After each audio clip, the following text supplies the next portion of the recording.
Now we are going to talk about the rotation of rigid bodies और what are the rigid bodies? Rigid bodies जो है वो आपके पास ऐसे objects हैं जिनके जिनके जिनके अंदर आप कोई से दो पॉइंट्स जो हैं अगर आप कंसिडर करें तो उन दो पॉइंट्स के दरमियान जो डिस्टेंस है वो कभी भी चेंज ना हो, ऐसे ऑब्जेक्ट्स को आप क्या कहते हैं? रिजिड बॉडीज कहते हैं। फॉर एग्जांपल ये एक नीडल जो है वो यहाँ पे शो की गई है जो कि एक स्पीडोमीटर की है। स्पीडोमीटर आपके बाइक के अंदर भी होता है, आपके गाड़ी के अंदर भी होता है।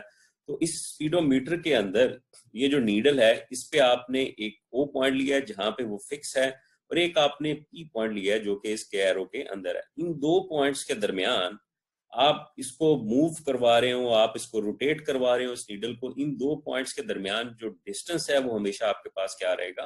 कांस्टेंट रहेगा। सो ऐसे ऑब्जेक्ट्स को आप रिजिड बॉडीज कहते हैं। अब ये स्पीडोमीटर की नीडल को अगर आप गौर करें तो ये इनिशियली आपके पास it lies along the x axis और फिर ये आपके पास मूव करती है in the anti clockwise direction. इस डायरेक्शन में आपके पास मूव कर रही है। तो जब आपने इस तरह के ऑब्जेक्ट को मूव करना है, अब आपने इस तरह के ऑब्जेक्ट की मोशन के बारे में आपने बात करनी है तो आप बात कर सकते हैं कि एक आपके पास y कोऑर्डिनेट है, एक आपके पास x कोऑर्डिनेट है। लेकिन ये जब आप लीनियर मोशन के अंदर बात करते हैं तो लीनियर मोशन के अंदर तो x और y कोऑर्डिनेट्स के साथ डील करना इजी है, लेकिन जो रोटेशन हो रही है आपके पास, उन रोटेशंस के अंदर आपके पास ये कन्वीनियंट नहीं होता कि आप एक्स और वाई इनके दो नंबर्स के जरिए से इस मोशन को रिप्रेजेंट करें। तो हम क्या करते हैं जी, हम बुनियादी तौर पे एक नई क्वांटिटी जो है वो डिफाइन करते हैं जिसको आप कहते हैं कि वो आपके पास थीटा है। ये थीटा जो है वो एंगुलर डिस्प्लेसमेंट है, यानी कि रोटेशन के दौरान जो डिस्टेंस वो कवर कर रहा है वो आपके पास क्या कहते हैं? एंगुलर डिस्प्लेसमेंट कहलाता है और उस एंगुलर डिस्प्लेसमेंट को आप डिनोट करते हैं थीटा से। ठीक है जी। और ये एंगुलर डिस्प्लेसमेंट की जो डायरेक्शन है वो आपके पास क्या कहते हैं? एंटी क्लॉकवाइज है। ये ओ जो है ये आपके पास एक्सिस ऑफ रोटेशन है। ये एक्सिस ऑफ रोटेशन जो है ये आपके पास कांस्टेंट रहता है, ये मूव नहीं करता। बाकी ऑब्जेक्ट जो है वो आपके पास क्या कहते हैं? मूव कर रहे होते हैं। सो बेसिकली एंगुलर डिस्प्लेसमेंट हमने कहाँ से बात की कि एंगुलर डिस्प्लेसमेंट आपके पास एक कन्वीनियंट रिप्रेजेंटेशन है एक रोटेटिंग ऑब्जेक्ट को क्या कहते हैं? एक्सप्लेन करने के लिए। ठीक है जी। अच्छा, अब जब आपके पास एंटी क्लॉकवाइज डायरेक्शन में आप मूव कर रहे हो with respect to x axis, आप कोई डिस्प्लेसमेंट कवर करते हैं जिसको आप थीटा कहते हैं, तो आप डिस्प्लेसमेंट की डायरेक्शन जो है वो डिफाइन करते हैं कि डिस्प्लेसमेंट जो है वो आपके पास पॉजिटिव है या क्या कहते हैं आपके पास नेगेटिव है।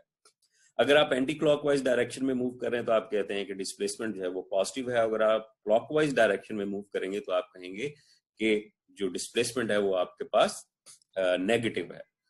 और डिस्प्लेसमेंट का यूनिट जो है, एक कन्वीनियंट यूनिट जो है वो आपके पास इस्तेमाल किया जाता है जिसको आप रेडियन कहते हैं।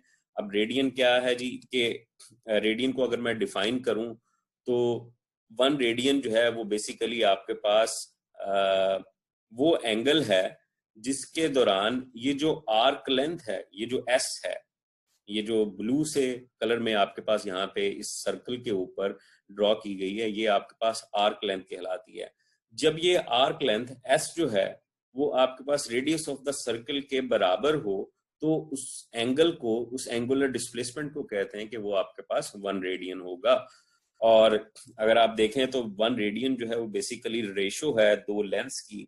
अगर आपके पास एस जो है वो 3 मीटर हो और आर जो है वो 2 मीटर हो तो आपके पास जो एंगल होगा यानी कि एंगुलर डिस्प्लेसमेंट होगा वो 1.5 रेडियन होगा। सो थीटा जो है वो आपके पास basically s divided by r है, या s is equal to r theta जो है वो आपके पास ये इक्वेशन आ गई है। अब अगर आप गौर करें तो आपके पास जो लीनियर मोशन थी उसके अंदर जो इक्वेशन थी s is equal to v into t. ठीक है जी। एस जो है वो आपके पास डिस्टेंस होता था और आपके पास दूसरी जो इक्वेशन होती थी वो v इंटू टी होती थी। यहाँ पर s इज इक्वल टू जो है वो r इंटू थीटा है। थीटा जो है वो डिस्प्लेसमेंट है, r is the radius of the circle और s जो है वो आपके पास आर्क लेंथ है। और डिग्रीज की बजाय हम यूजुअली रेडियन जो है वो आपके पास एसआई यूनिट है एंगुलर डिस्प्लेसमेंट का, और 1 रेडियन और जो डिग्रीज हैं उनके दरमियान रिलेशनशिप जो है वो यहाँ पे सम अप किया हुआ है। 1 रेडियन जो है it is equal to basically 57.3 degree. एक मुकम्मल रेवोल्यूशन अगर आप मुकम्मल करते हैं, यानी कि आपने इस पॉइंट से स्टार्ट किया और आपने एक पूरी रेवोल्यूशन मुकम्मल की और दोबारा इसी पॉइंट पे आ गए, तो आप कहते हैं कि आपने 2 पाई रेडियन जो है यानी कि 360 डिग्री जो है वो आपने मूव कर लिया है। और 360 डिग्री जो है वो आपके पास टोटल सर्कल का क्या कहते हैं एंगुलर डिस्प्लेसमेंट है जो कि आप कवर करते हैं एक रेवोल्यूशन के अंदर। ठीक है जी, इससे आगे चलें तो जनाबे वाला हम बात करते हैं एंगुलर वेलोसिटी की। एंगुलर वेलोसिटी क्या है? Angular velocity rate of change of angular displacement with respect to time जो है वो आपके पास एंगुलर वेलोसिटी कहलाता है। एंगुलर वेलोसिटी को ओमेगा से रिप्रेजेंट किया जाता है। I will talk about this कि ये ए वी और जी से मुराद क्या है, लेकिन उससे पहले हम एंगुलर वेलोसिटी के बारे में मजीद बात कर लें। अब फर्ज करें आपके पास यही स्पीडोमीटर की नीडल है और आप t1 टाइम के ऊपर देखते हैं तो जो एंगल वो एक्स एक्सिस के साथ बना रही है वो θ1 है, और आफ्टर टाइम t2 टाइम के बाद ये जो डिस्प्लेसमेंट है वो आपके पास θ2 हो जाता है। यानी कि जो स्पीडोमीटर की नीडल है वो आपके पास टाइम के साथ क्या कर रही है, अपना एंगुलर डिस्प्लेसमेंट चेंज कर रही है। t1 के ऊपर θ1 था, t2 के ऊपर उसका जो डिस्प्लेसमेंट है वो आपके पास θ2 है। तो बेसिकली डिस्प्लेसमेंट के अंदर क्या आया है, चेंज आया है। चेंज कितना है, θ2 माइनस θ1, ये चेंज आया है आपके पास। और टाइम कितना लगा है उसको, t2 माइनस t1 जो है वो आपके पास टाइम लगा है। सो ये जो एंगुलर वेलोसिटी मैं बता रहा हूँ ये बेसिकली आपके पास इन्हीं दो चेंजेस की रेशो है, यानी कि delta theta divided by delta T जो है ये आपके पास क्या कहते हैं rate of change of angular displacement have with respect to time, d delta theta divided by delta t.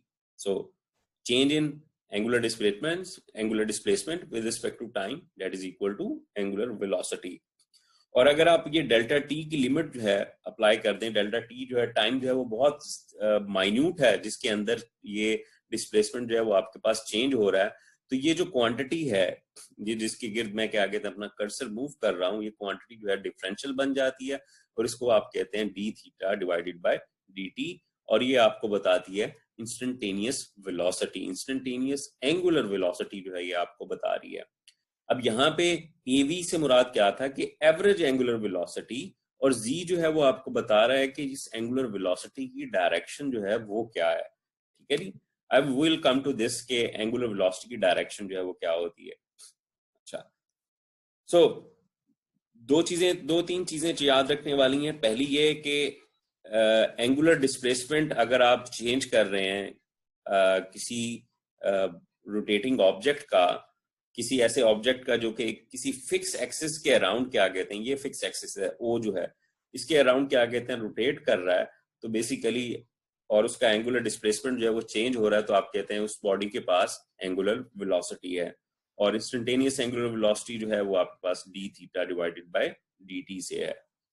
और ये जी जो है ये आपके पास डिनोट कर रहा है डायरेक्शन ऑफ एंगुलर वेलोसिटी को, और ये जी कौन सी डायरेक्शन होगी, एक्स अगर इस डायरेक्शन में है, वाई इस डायरेक्शन में है, तो जी डायरेक्शन जो है वो आपके पास आपके मोबाइल से बाहर की तरफ अगर जो एरो आ रहा होगा, आपकी मोबाइल स्क्रीन से बाहर जो एरो आ रहा होगा वो आपके पास जी डायरेक्शन होगी। ठीक है जी, और यूनिट क्या है जी, unit we'll talk about unit. एक रेवोल्यूशन हमने देखा कि 2 पाई रेडियन के बराबर होती है, और जो यूनिट है एंगुलर वेलोसिटी का, अगर आपके पास थीटा जो है वो रेडियन के अंदर मेजर किया जा रहा है तो टाइम जो है उसका यूनिट आपके पास सेकंड है, तो एवरेज जो एंगुलर वेलोसिटी है उसका यूनिट क्या होगा, रेडियन पर सेकंड। सो 1 रेवोल्यूशन पर सेकंड के अंदर आपके पास 2 पाई रेडियन, 1 रेवोल्यूशन की वैल्यू मैंने पुट की है इस इक्वेशन के अंदर, 2 पाई रेडियन पर सेकंड आ जाएगा। और इसी तरह से आप रेवोल्यूशन पर मिनट को जो है वो चेंज कर सकते हैं, आरपीएम जिसे आप कहते हैं रेवोल्यूशन पर मिनट, इसको आप आरपीएम जो कि गाड़ियों के अक्सर दिए जाते हैं कि इस गाड़ी के इतने आरपीएम जो हैं वो अचीव होते हैं, तो ये बराबर आ जाएगा 2 पाई डिवाइडेड बाय 60। एक मिनट के अंदर 60 सेकंड्स होते हैं और एक रेवोल्यूशन के अंदर 2 पाई रेडियन होते हैं। So this will give you के 1 रेडियन पर सेकंड जो है वो बुनियादी तौर पे 10 आरपीएम के बराबर होता है।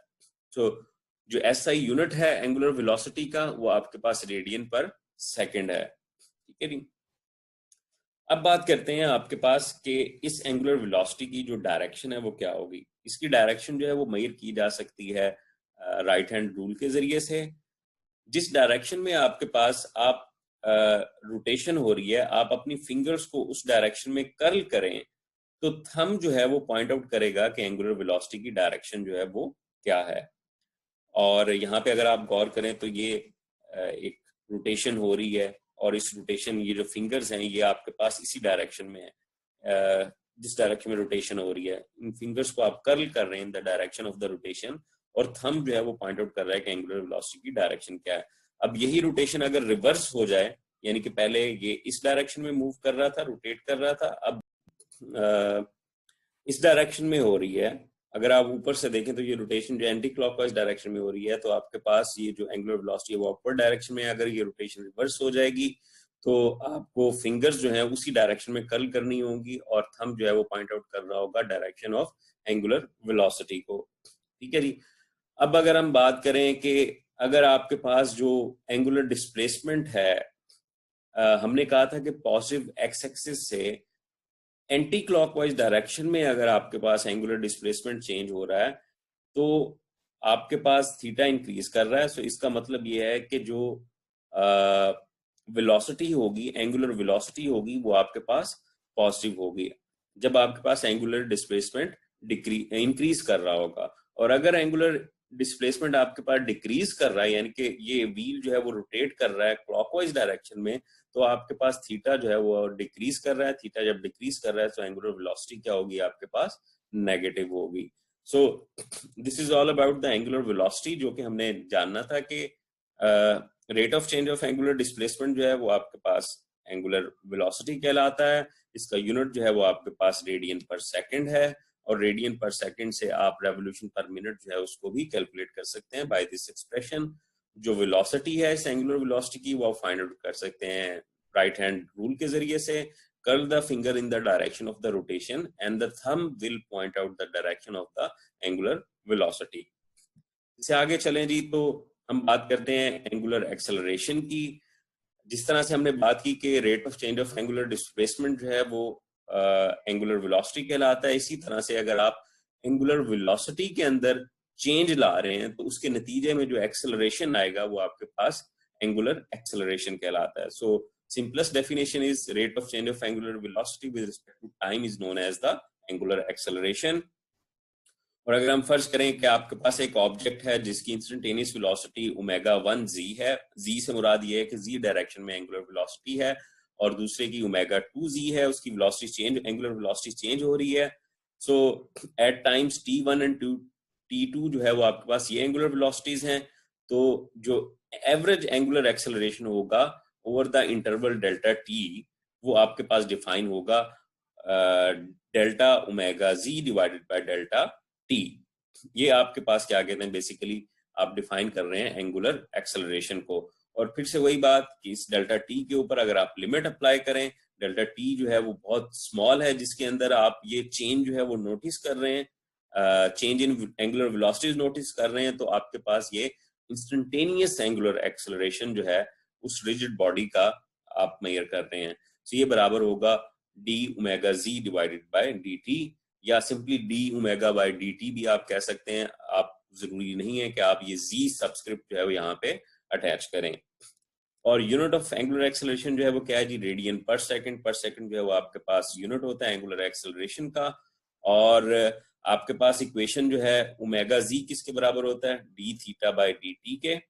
और एंगुलर एक्सेलरेशन किसके बराबर है, D omega by d T. So omega की वैल्यू अगर आप पुट करें इस इक्वेशन के अंदर, सो डी बाय डी टी, अब ओमेगा की वैल्यू क्या है, ओमेगा की वैल्यू है D theta by d T.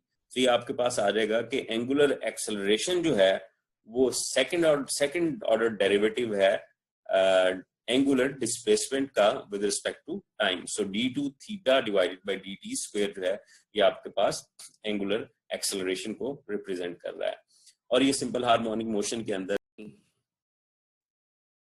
Let me, more people are joining actually.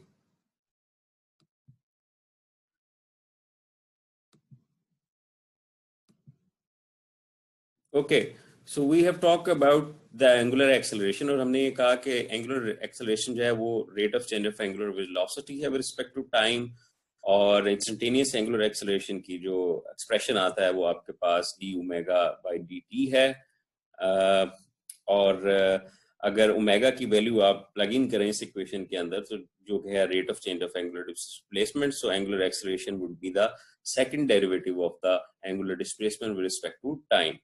अब बात आती है कि एंगुलर एक्सेलरेशन जो है ये भी एक वेक्टर क्वांटिटी है और इसकी डायरेक्शन जो है वो क्या होगी।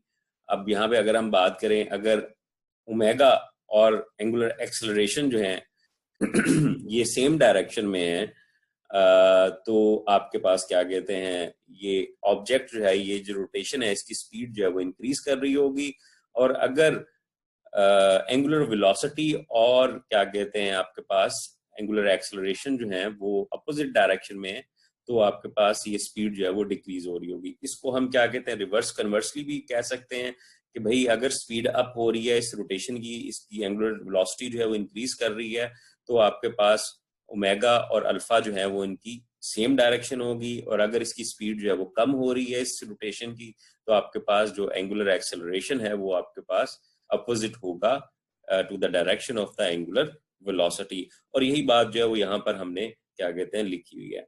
राइट साइड पे आपके पास क्या कहते हैं, ये एक जो बैक्टीरिया है उसकी पिक्चर जो है वो लगाई है मैंने। इसका मतलब ये है, इसको ई कॉली के नाम से क्या कहते हैं जाना जाता है, जो कि आपके लोअर इंटेस्टाइन के अंदर मौजूद होता है, छोटी आंत के अंदर। तो अगर आपको क्या कहते हैं कभी कोई मसला हो पेट का और बहुत ज्यादा सूरत हाल खराब हो, तो डॉक्टर्स जो है वो सबसे पहले ये बात काम करते हैं कि they will test you for this bacteria. वो इस बैक्टीरिया के लिए क्या कहते हैं आपको क्या कहते हैं सर्च करते हैं और फिर उसको ट्रीट करने की कोशिश करते हैं। सो बेसिकली इसको यहाँ पे दिखाने का मकसद क्या है कि इसकी शेप जो है वो आपके पास ये है, और इसका साइज जो है 500 नैनोमीटर से लेके 2 माइक्रोमीटर तक इसका साइज होता है। ये जो इसकी एक कॉर्क नुमा कॉर्क स्क्रू शेप जो लेग्स हैं, ये बेसिकली फ्लैजेला कहलाते हैं, और ये रोटेट करते हैं। जब ये रोटेट करते हैं तो basically it gives the angular acceleration to this bacteria के वो क्या कहते हैं फॉरवर्ड डायरेक्शन में मूव कर सके। So let me tell you कि ये कितनी तेज, ये जो मोटर है जो कि इनको रोटेट करवाती है, वो कितनी स्पीड से रोटेट कर सकती है, वो है आपके पास 200 टू 1000 रेवोल्यूशन पर मिनट, यानी कि 20 to 100 रेडियन पर सेकंड जो है सॉरी इसकी रोटेशन है, यानी कि इतनी एंगुलर स्पीड के साथ क्या कहते हैं ये रोटेट करते हैं और एंगुलर एक्सेलरेशन प्रोवाइड करते हैं इस फ्लैजेला को, इस बैक्टीरिया के बाकी हिस्से को, ताकि वो क्या कहते हैं स्विम थ्रू द बॉडी, उसके अंदर क्या कहते हैं ये मूव कर सके। So this is all about the angular acceleration. Let's go ahead और हम एक मुवाजना करते हैं जो लीनियर क्वांटिटीज थी और एंगुलर क्वांटिटीज थी उनका। जब स्ट्रेट लाइन के अंदर मोशन होती है तो आपके पास जो एक्सेलरेशन है वो लीनियर होता है, ये x is equal to constant, और आपके पास जो इक्वेशन ऑफ मोशन है वो ये गिवन है, dx is equal to b naught x plus axt, यानी कि ये vx से मुराद ये यहाँ पर ये है कि vf जो है वो बराबर है vi plus a into T, और बाकी इक्वेशन बिल एग्जैक्टली उसी तरह से क्या कहते हैं लिखी हुई हैं।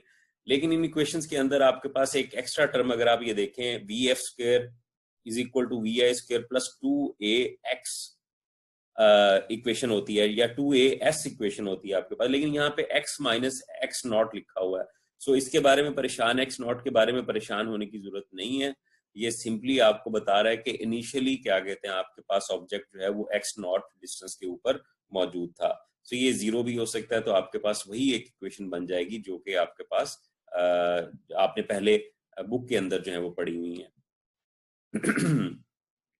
अच्छा, अब दूसरी बात करें तो आपके पास फिक्स्ड एक्सिस रोटेशन, यानी कि आपने एक ऑब्जेक्ट है, ये एक इर्रेगुलर सी शेप है, इसको आपने फिक्स किया हुआ है, ये एक रोटेट कर रहा है एक एक्सिस के अबाउट, और वो एक्सिस जो है वो आपके पास इस डायरेक्शन में है और ये रोटेट कर रहा है एंटी क्लॉकवाइज डायरेक्शन में।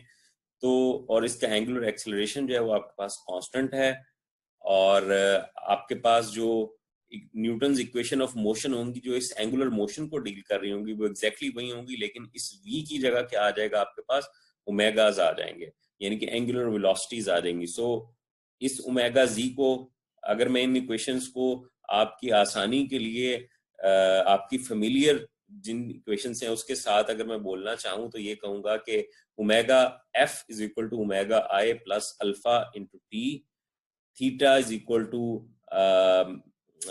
Omega naught t plus half alpha t square, ये सेकंड इक्वेशन में होगी। और third equation omega f square minus omega i square बराबर होता है आपके पास 2 अल्फा इंटू थीटा।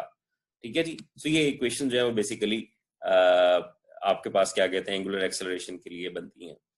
और लीनियर वेलोसिटी और एंगुलर वेलोसिटी के दरमियान रिलेशनशिप क्या होता है। अब लीनियर वेलोसिटी जब कोई ऑब्जेक्ट मूव कर रहा है, रोटेट कर रहा है, तो रोटेशन के दौरान अब ये ऑब्जेक्ट जो है ये रोटेट कर रहा है तो इसके पास लीनियर वेलोसिटी भी है और इसके पास क्या कहते हैं एंगुलर वेलोसिटी भी है। लीनियर वेलोसिटी की डायरेक्शन जो है वो टेंजेंट होती है, यानी कि इस पॉइंट की अगर मैं बात करूं तो इस पॉइंट पे जो टेंजेंट है वो इस डायरेक्शन में है।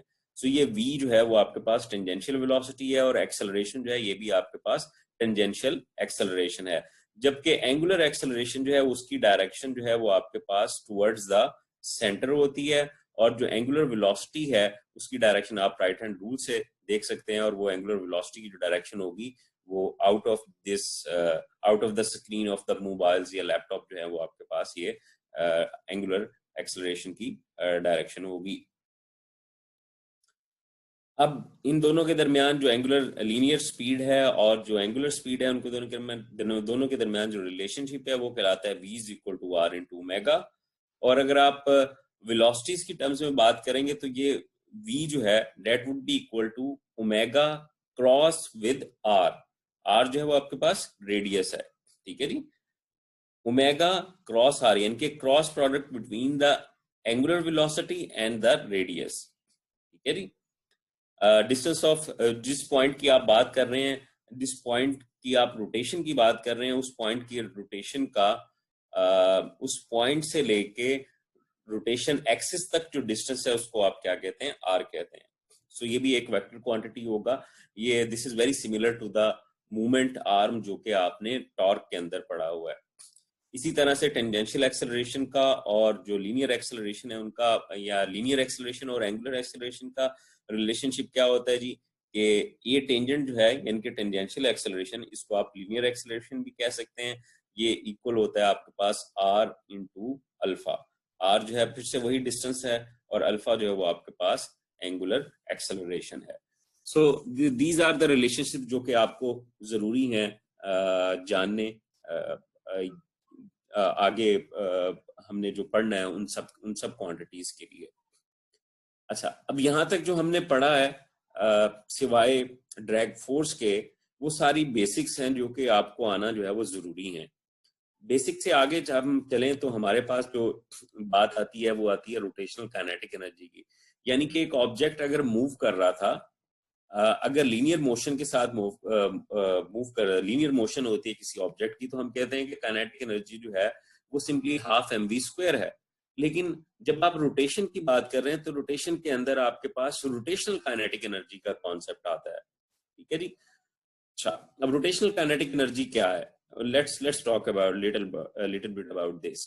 फर्ज करें आपके पास एक ऑब्जेक्ट है और उस ऑब्जेक्ट के अंदर ये आपने मैसेज की डिस्ट्रीब्यूशन जो है वो लिखी हुई है, m1 मैस ये है, m2 मैस ये है, m3 मैस, यानी कि बहुत सारे छोटे छोटे मैसेज से मिलकर बना ये ऑब्जेक्ट, और हर एक का जो डिस्टेंस है वो आपके पास डिफरेंट है from the axis of rotation. ये रेड कलर का जो डॉट आपको नजर आ रहा है ये इसका एक्सिस ऑफ रोटेशन है, यानी कि इसके अंदर एक रॉड जो है वो अगर मैं इंसर्ट करूं और फिर इस ऑब्जेक्ट को क्या कहते हैं रोटेट करूं, तो ये बेसिकली क्या कहते हैं मेरे पास इस रॉड से डिफरेंट मैसेज जो इस ऑब्जेक्ट के मौजूद हैं m1 m2 m3, इनके डिस्टेंसेस जो हैं वो आपके पास डिफरेंट होंगे।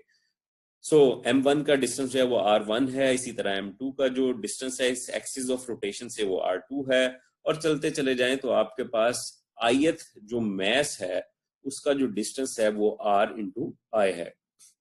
अब ये ऑब्जेक्ट जो है ये क्या कर रहा है, ये रोटेट कर रहा है।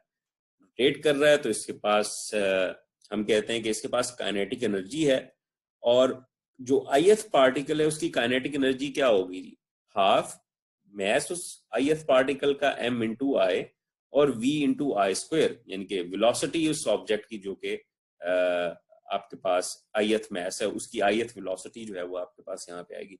सो ये लेफ्ट हैंड साइड पे आपने क्या लिखा है, जो लीनियर काइनेटिक एनर्जी है उसको आपने लिखा है फॉर द ith मैस, ठीक है जी। और हमें ये भी मालूम है कि ये जो लीनियर वेलोसिटी का एक्सप्रेशन मैंने v लिखा है, इसका रिलेशनशिप है एंगुलर वेलोसिटी के साथ, और वो एंगुलर वेलोसिटी का रिलेशनशिप क्या है, r इंटू ओमेगा। सो इस vi की जगह मैं लिख सकता हूं आर आई इंटू ओमेगा, तो इसका स्क्वायर है तो यहां पर भी आपके पास क्या आ जाएगा, are i square into omega square, ठीक है जी।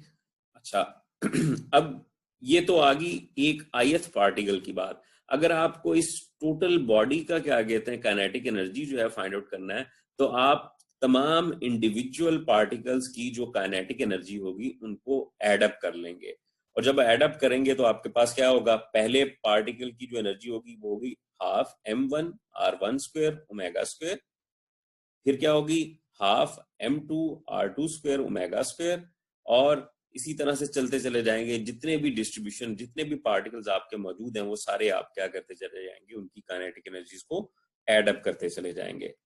और इसी चीज को आप सिंप्लीफाइड फॉर्म के अंदर एक समेशन की फॉर्म के अंदर लिख सकते हैं कि समेशन गोज ओवर आई, हाफ वैसे का वैसे, m के साथ आपने i लिख दिया, r के साथ आपने फिर से i लिख दिया, और ओमेगा जो है वो आपके पास कांस्टेंट है। ओमेगा जो है वो सेम है इन तमाम क्या कहते हैं जो कंट्रीब्यूशंस आ रही हैं उनके अंदर ओमेगा जो है वो आपके पास सेम है, सेम एंगुलर वेलोसिटी के साथ ये पूरा ऑब्जेक्ट जो है वो मूव कर रहा है। अच्छा, अब i जो है वो अगर आप 1 होगा तो आपके पास पहली टर्म आ जाएगी इस इक्वेशन की, i अगर 2 होगा तो दूसरी आ जाएगी, i अगर 3 होगा तो तीसरी आ जाएगी, और अप टू सो ऑन चलते चले जाएंगे, तो आपके पास तमाम पार्टिकल्स की जो काइनेटिक एनर्जी है वो आप इस फॉर्म में क्या कहते हैं लिख सकते हैं। अब अगर आप गौर करें तो यहाँ पे हाफ और ओमेगा स्क्वायर ये एक कांस्टेंट है, तो लिहाजा हाफ को अगर मैं कॉमन ले लूं और बाकी क्वांटिटीज को मैं इसी तरह से लिखता चला जाऊं, m1 square r1 square plus m2 into r2 square plus m3 into r3 square up to so on, जितने भी पार्टिकल्स हैं, ये डॉट डॉट डॉट का मतलब ये है कि ये कंटिन्यूम है, ये चलते चले जा रहे हैं, यानी कि इन सबको आप क्या कहते हैं ऐड करते जा रहे हैं जहां तक पार्टिकल्स आपके पास अवेलेबल है। और ओमेगा स्क्वायर जो है वो भी आपके पास क्या है, कांस्टेंट है। और इस क्वांटिटी को मैंने दोबारा से लिख लिया किस टर्म्स में, summation i into m i r i square, जिस तरह से हमने यहाँ पे लिखा था। सो ये जो क्वांटिटी बन रही है मेरे पास, ये जिसको मैंने ब्रैकेट्स के अंदर यहाँ पे लिखा हुआ है, इसको आप कहते हैं कि this is known as the movement of inertia. Movement of inertia of a body for a given rotation axis, यानी कि इस रोटेशन एक्सिस के लिहाज से जो इस ऑब्जेक्ट का मूवमेंट ऑफ इनर्शिया होगा, that would be given by this thing m1 r1 square plus m2 r2 square up to so on चलते चले जाएंगे, जितने भी मैसेज से मिलके वो पार्टिकल से मिलके वो पूरा ऑब्जेक्ट जो है वो बना हुआ है। सो और यहाँ पे r क्या है, r जो है वो आपके पास परपेंडिकुलर डिस्टेंस है इस पार्टिकल का from the axis of rotation, ठीक है जी। Perpendicular distance from of the mass m1 from axis of rotation जो है r1 है, perpendicular distance of mass m2 from the axis of rotation r2 है, और इसी तरह से तमाम पार्टिकल्स का जो डिस्टेंस होगा वो r1 और r2 और r3 और up to so on rn तक जो है वो आपके पास आएगा। अब ये जो क्वांटिटी है इसको I से रिप्रेजेंट किया जाता है, summation m i into r i square, और इस क्वांटिटी को आप कहते हैं कि ये आपके पास मूवमेंट ऑफ इनर्शिया है about a fixed axis, fixed rotation axis. और फाइनली आपके पास जो एक्सप्रेशन आएगा, ये जो एक्सप्रेशन है ये आपके पास सिंप्लीफाई हो जाएगा, इसी एक्सप्रेशन को दोबारा यहाँ से आप लिख सकते हैं, इस समेशन की जगह, इस summation m i r i square की जगह आप लिख दें अगर आए, तो ये आपके पास इक्वेशन बनेगी k is equal to half I into omega square. अब ये जो k है ये आपके पास क्या है जी, ये rotational kinetic energy of a rigid body है about rotating about an axis, और I जो है वो मूवमेंट ऑफ इनर्शिया है about the same axis, rotation axis, और ओमेगा जो है वो आपके पास angular speed of the body है। सो बेसिकली आप रोटेशनल काइनेटिक एनर्जी जो है उसका एक्सप्रेशन जो है वो हमने फाइंड आउट कर लिया है, जो कि आपके पास आई इंटू ओमेगा स्क्वायर है। अब अगर आप गौर करें तो जो लीनियर काइनेटिक एनर्जी थी उसमें क्या होता है, हाफ एम वी स्क्वायर होता है, और m की जगह आपके पास रोटेशन के अंदर क्या आ गया, आई आ गया, और v की जगह आपके पास क्या आ गया, ओमेगा आ गया। तो बुनियादी तौर पे अगर हम बात करें तो ये जो मैस है रोटेशनल मोशन के अंदर, वो मैस को रिप्रेजेंट करने के लिए आप मूवमेंट ऑफ इनर्शिया को इस्तेमाल करते हैं, और जो वेलोसिटी है, जो लीनियर वेलोसिटी है एक लीनियर मोशन के लिए v, उसको आप क्या कहते हैं, एंगुलर वेलोसिटी से रिप्लेस कर देते हैं। सो एक ऑब्जेक्ट जो कि आपके पास रोटेट कर रहा है उसके पास क्या कहते हैं, जो रोटेशनल काइनेटिक एनर्जी होती है वो हाफ इंटू आई ओमेगा स्क्वायर जो है वो क्या कहते हैं आपके पास होती है। Now we need to talk about a little bit more about this movement of inertia। ये मूवमेंट ऑफ इनर्शिया जो है इसके बारे में हमें थोड़ी सी बात जो है मजीद करनी है, और ये मूवमेंट ऑफ इनर्शिया है क्या।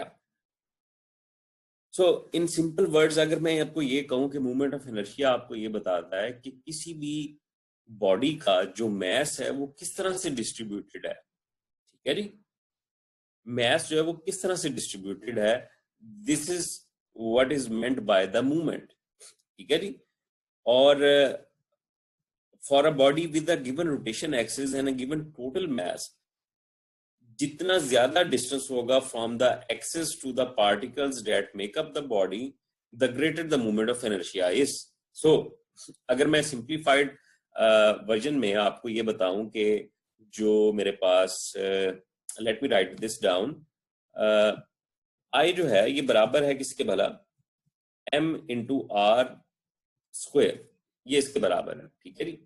और इसका मतलब ये है कि मूवमेंट ऑफ इनर्शिया है प्रोपोर्शनल है square of the perpendicular distance, square of the perpendicular distance, ठीक है जी। और मैस के भी आपके पास प्रोपोर्शनल है। अच्छा, अब इसको समझने के लिए एक डायग्राम जो है वो यहाँ पे मैंने बनाई है। ये डायग्राम क्या है जी, कि आपके पास ये एक रोटेशन आपके पास एक क्या कहते हैं, ये एक फिगर है जिसके अंदर आप इस कॉर्क, ये दो कॉर्क्स लगे हुए हैं, और इस पूरे ऑब्जेक्ट को आप क्या कर सकते हैं, रोटेट कर सकते हैं। ये रोटेशन एक्सिस है जिसको आपने अपने हाथ के अंदर पकड़ा हुआ है। अब अगर आप इसको रोटेट करना चाहेंगे और ये कॉर्क जो है अगर इस रोटेशन एक्सिस के करीब है तो आप इसको इजीली जो है वो रोटेट कर लेंगे, और अगर ये कॉर्क्स जो है वो आपके पास अवे हो, बहुत एजेस ऑफ दिस रॉड जो है उसके ऊपर मौजूद हो, तो आप इसको इस रोटेशन, इस ऑब्जेक्ट को रोटेट करने के लिए आपको ज्यादा क्या कहते हैं फोर्स जो है वो लगानी पड़ेगी, ज्यादा टॉर्क जो है वो आपको लगाना पड़ेगा। सो ये जो सिनेरियो है जिसके अंदर कॉर्क्स जो है वो at the edge of the pipe जो है वो मौजूद है, इसको आप, इस सिनेरियो को आप कहते हैं कि इस ऑब्जेक्ट का जो मूवमेंट ऑफ इनर्शिया है वो आपके पास ज्यादा है, और इस केस में आपके पास जो मूवमेंट ऑफ इनर्शिया है वो आपके पास कम है। Now let me tell you another thing के, अच्छा मूवमेंट ऑफ इनर्शिया से इसकी रोटेशन में आसानी होना और इसकी रोटेशन में मुश्किल होना, ये क्या मतलब है इसका। अगर आप equation of Newton second law की इक्वेशन देखें, जो कि आपके पास कहती है F is equal to m a, इसका मतलब है कि M जो है वो बराबर होता है, सॉरी, जो A है वो बराबर होता है F डिवाइडेड बाय M के। अब ये क्या बता रहा है, ये बुनियादी तौर पे बता रहा है कि मैस जो है वो बेसिकली इनवर्सली प्रोपोर्शनल है एक्सेलरेशन के, यानी कि मैस एक तरह से रेजिस्टेंस है टू द एक्सेलरेशन। इसी तरह से आपके पास जो मूवमेंट ऑफ इनर्शिया है that is resistance to the angular acceleration, यानी कि जो अल्फा होगा वो बराबर होगा, यहाँ पे आपके पास फोर्स की जगह टॉर्क आ जाएगा और नीचे जो है वो आपके पास आया आ जाएगा। सो जो न्यूटन सेकंड लॉ रोटेशन के लिए आपके पास होता है, उसको अगर मैं लिखना चाहूँ, मैं सिंबल्स तो नहीं इस्तेमाल कर सकता, तो टॉर्क जो है वो बराबर होता है आपके पास आई, जो कि आपके पास क्या है जी, moment of inertia multiplied with alpha. ये न्यूटन सेकंड लॉ ही मैंने लिखा है, लेकिन ये न्यूटन सेकंड लॉ जो है ये तब है जब आपके पास रोटेशनल मोशन हो रही हो। So tau is equal to I into alpha जो है, ये आपके पास न्यूटन सेकंड लॉ है फॉर अ रोटेशनल ऑब्जेक्ट। और इसमें अगर आप गौर करें, अल्फा जो है वो एंगुलर एक्सेलरेशन है, और अल्फा बराबर होगा टॉ डिवाइडेड बाय आई, यानी कि torque divided by moment of inertia. So जिस तरह से मैस जो है रेजिस्टेंस है टू द एक्सेलरेशन, बिल्कुल उसी तरह से ये जो मोमेंट ऑफ इनर्शिया है ये रेजिस्टेंस है टू द एंगुलर एक्सेलरेशन। इसीलिए आपके पास जब मोमेंट ऑफ इनर्शिया कम होगा तो ऑब्जेक्ट को एक्सेलरेट करवाना जो है वो आसान है, और अगर मोमेंट ऑफ इनर्शिया आपके पास ज्यादा होगा तो आपको ऑब्जेक्ट को रोटेट करवाना जो है वो मुश्किल होगा। So this is all about the moment of inertia, जो हमने क्या कहते हैं बात करनी थी। और ये मुख्तलिफ ऑब्जेक्ट्स के लिए जो सिमेट्रिकल ऑब्जेक्ट्स हैं उनका मोमेंट ऑफ इनर्शिया जो है वो हम फाइंड आउट कर सकते हैं। फॉर एग्जांपल, अगर आपके पास एक स्फीयर है तो उसका मोमेंट ऑफ इनर्शिया जो है वो 2/5 mr² होता है, लेकिन ये मोमेंट ऑफ इनर्शिया आप डिफाइन करते हैं किसी रोटेशन एक्सिस के अबाउट। ठीक है जी, आपको मोमेंट ऑफ इनर्शिया को डिफाइन करने के लिए सबसे पहले अपना एक्सिस ऑफ रोटेशन जो है वो डिफाइन करना होगा, कि किसी ऑब्जेक्ट का आप moment of inertia find out करने जा रहे हैं। So you have to fix your axis of rotation. जिस एक्सिस के अबाउट वो ऑब्जेक्ट जो है वो रोटेट कर रहा है, वो एक्सिस मस्ट बी फिक्स्ड। उसको फिक्स करेंगे, फिर आप क्या कहते हैं मोमेंट ऑफ इनर्शिया जो है वो फाइंड आउट करेंगे। और हमारे जो अगले टॉपिक्स हैं उनके अंदर हमने एक सब स्टार्ट करना है parallel axis theorem. Parallel axis theorem से हम आगे जो चलेंगे तो हम बात करेंगे, हम इसी मोमेंट ऑफ इनर्शिया को फाइंड आउट करेंगे for different geometries. For example, हमें एक सिलेंडर के लिए क्या कहते हैं फाइंड आउट करना होगा, एक रॉड के लिए फाइंड आउट करना होगा, एक डिस्क के लिए, और एक क्या कहते हैं स्फीयर के लिए। इन डिफरेंट शेप्स के ऑब्जेक्ट्स के लिए हमें क्या करना होगा, मोमेंट ऑफ इनर्शिया जो है वो फाइंड आउट करना होगा। And it's a very important topic जो कि क्या कहते हैं हमने करना है अगले चंद एक लेक्चर्स के अंदर। ठीक है जी, और लेट मी टेल यू कि उसके अंदर बहुत सारी इक्वेशन जो है वो क्या कहते हैं इस्तेमाल हो रही होंगी। मैथमेटिक्स जो है उसके अंदर अच्छा खासा होगा। सो ये बेहतर होगा अगर आप उसको